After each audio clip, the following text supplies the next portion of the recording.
আসসালামু আলাইকুম। দেখেন এটা স্মৃতিসৌধের বাহিরে।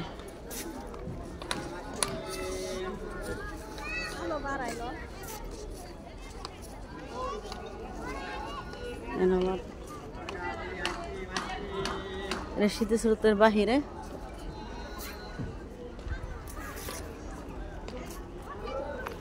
এ দেখেন এটা ভিতরে। এত দিয়ে যাস না কোনো জায়গা, দাঁড়াইস। হ্যাঁ দেখেন আগে ঢুকতে দিত না ভিতরে, এখন ঢুকতে দেয় ভিতরে।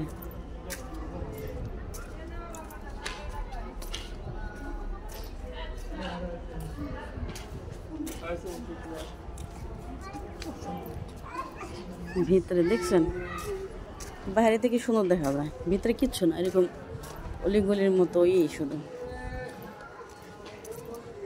এটা স্মৃতিসৌধের ভিতরে, ভিতরে এরকমই।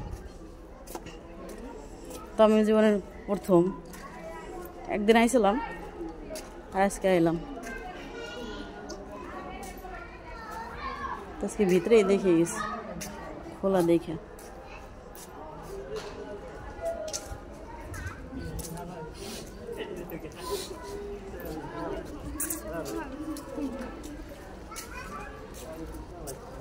দেখেন বাইরের সাইড।